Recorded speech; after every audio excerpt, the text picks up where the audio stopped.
며느리를 위해 아들을 정신병원에 보낸 엄마.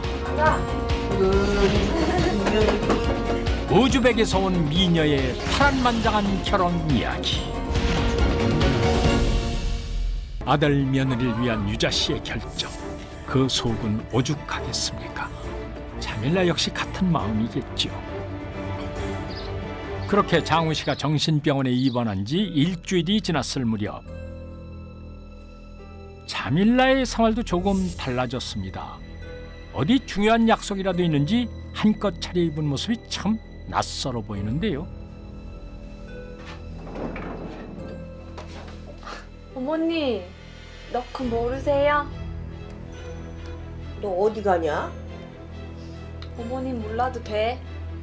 그렇게나 상냥했던 며느리가 시베리아 벌판보다 냉랭해졌으니 유자 씨는 그저 의아할 뿐입니다.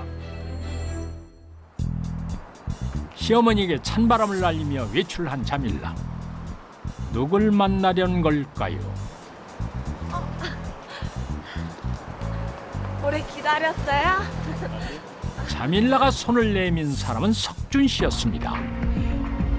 그래, 내가 이런 날이 올 줄 알았어. 어? 남편 씨가 정신병원에 간 이후 아내의 행동이 조금씩 수상해졌습니다. 밖으로 돌아다니는 일이 눈에 띄게 많아져 다른 가족들도 의아하게 생각했다고 하는데요. 얼마 후 남편이 퇴원을 해도 된다는 의사의 연락이 왔지만 크게 반대를 하여 화를 냈다고 합니다. 하지만 씨에게 더 이상 이상 소견이 발견되지 않았고 씨는 퇴원을 하게 된 것이죠. 드디어 병원에서 퇴원을 한 장우 씨. 엄마! 엄마! 엄마! 서둘러 어머니를 찾은 장우 씨의 눈에 들어온 것은 엄마! 난장판이 된 집에서 홀로 울고 있는 어머니의 모습이었습니다. 장우야, 이거 어떻게 된 거야?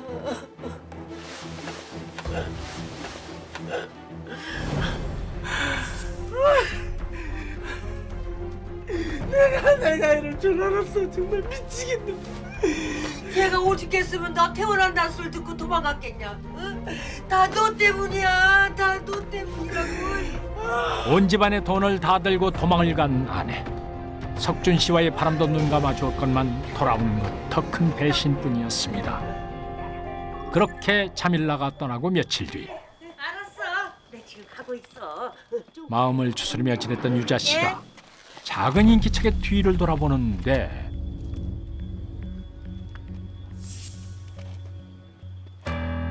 며칠 사이에 초라한 모습으로 다시 나타난 자밀라. 이게 무슨 일입니까? 아가. 어머니. 그동안 어디 있었던 거야? 그게 엄마. 그게 아니, 이게 어떻게 된 거야? 들어가자. 내가 얼마나 걱정을 했는데 이거. 차마 내쫓지 못하고 다시 며느리를 걷어먹이는 유자 씨. 참 대단합니다. 아가, 천천히 먹어라. 어? 체할라. 천천히 먹어. 물 좀 먹어. 천천히 먹어. 한 일을 마치고 돌아온 장우 씨. 자밀라의 모습이 기막히기만 한데 야, 이거 어디라고 여기 와서 밥을 먹어? 어? 야, 이놈아. 말로 해, 말로. 어? 또 손찌검 할 거야? 엄마, 나는 자밀라 한 번도 때린 적이 없다고요. 알아요? 무슨 소리야? 동네 사람들이 본 게 몇 번인데 손찌검 한 걸? 야, 자밀라, 너 똑바로 말 못해? 너 사실대로 말 안 하면은 경찰서 갈 줄 알았어? 울분을 토해내는 장우 씨와 잔뜩 겁을 먹은 자밀라. 대체 부부에게 무슨 일이 있었던 걸까? 이 기막힌 이야기는 자밀라가 시집을 오던 4년 전으로 돌아갑니다. 지긋지긋한 가난이 싫어 고향을 버리고 택한 한국행. 자밀라, 이게 우리 집이야. 하지만 고향과 별반 달라 보이지 않는 남편의 집. 자밀라, 우리 이제 행복하게 살자. 생각했던 꿈 같은 한국행과는 너무나 거리가 멀었습니다. 눈 뜨면 매일같이 집안일에 몸이 불편한 시어머니 봉양에 밭일까지. 고향과 다를 바 없는 궁핍한 한국 생활에 자밀라는 점점 실증을 느끼기 시작했고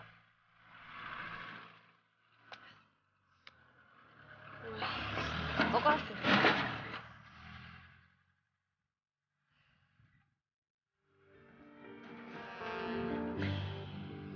TV 속 화려한 한국 생활에 대한 동경은 원망으로 변해갔습니다.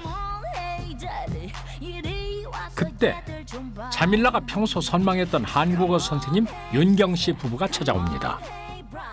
자밀라 선생님. 조심해, 넘어진다. 아유, 꼴이 이게 뭐야.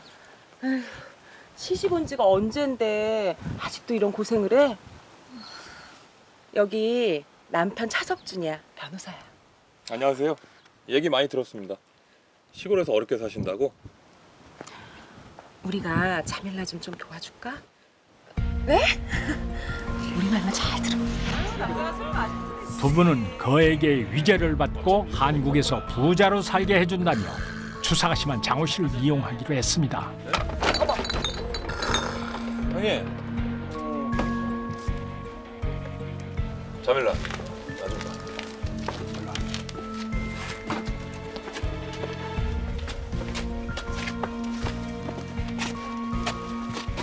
이제 조금만 더 의심받으면 돼. 어? 의처 중이라고 알아? 남편이 혹시 때려도 조금만 참아. 어? 그냥 빨리 끝났으면 좋겠어요. 이렇게 해야 가족 관계가 깔끔해진다니까. 자밀라는 내 말만 믿고 따라와. 어? 알았지? 해보자. 어? 잘 나가는 변호사 선생님 부부. 그들처럼 잘 살고 싶었던 자밀라. 일부러 장우 씨의 눈에 띄게 석준과의 은밀한 만남을 가졌고 두 사람의 대화를 들었던 장우 씨는 자밀라가 자신과 이혼을 하기 위해 석준과 계획을 세우고 있다는 걸 눈치챘지만 하지만 요 몇 년 사이 건강이 안 좋아진 어머니에게 이 사실을 말할 수는 없었고 홀로 괴로워했던 것입니다.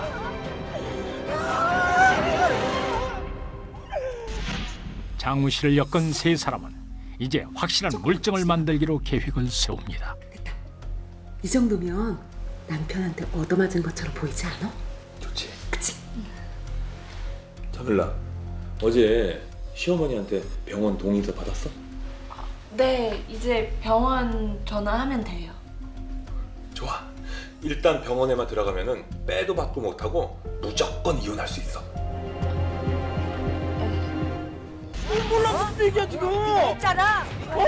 온몸에 멍자국을 만들어 장우 씨를 몰아세운 자밀라. 며느리의 계획에 넘어간 유자 씨는 아들을 정신병원으로 내몰았던 것입니다. 네가 사람 새끼냐 이놈아, 이 나쁜 놈아. 네가 사람 새끼. 하지만 얼마 후 장우 씨의 퇴원 소식이 들려오자 다급해진 그녀는 온 집안을 뒤져 돈이 될 만한 것들을 챙겼고 명의를 이전해 주기로 약속한 윤경 씨 부부를 찾아갔던 것입니다. 선생님! 선생님! 왔어? 가져왔어?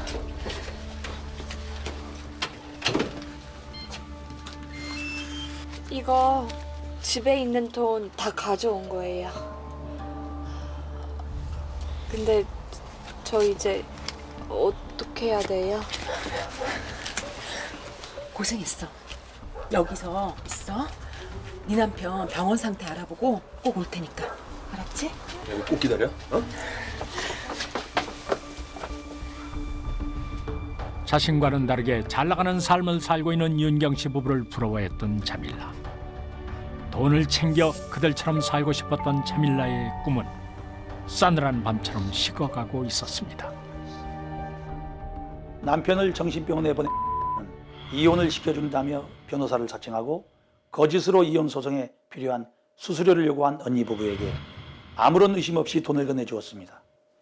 그러나 이를 목적으로 접근했던 언니 부부는 전 재산을 들고 도주를 했던 것입니다. 결국 경찰서에 오게 된 가족. 온 집안에 돈을 들고 갔다가 거짓골로 돌아온 며느리가 그저 기가 막힐 뿐입니다. 이 나쁜 거사, 네가 어떻게 그럴 수가 있어? 난 널 스타처럼 생각하고 있었는데 있었는데 내 아들을 정신병까지 보내. 엄마 미안해. 용서해줘. 힘들일 하기 싫었어.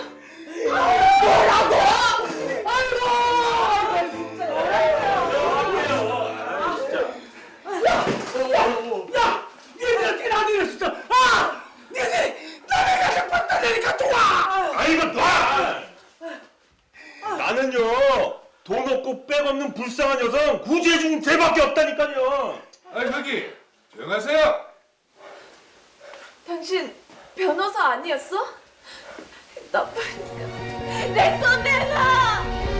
이주 여성만 노린 전문 상습범이었던 두 사람.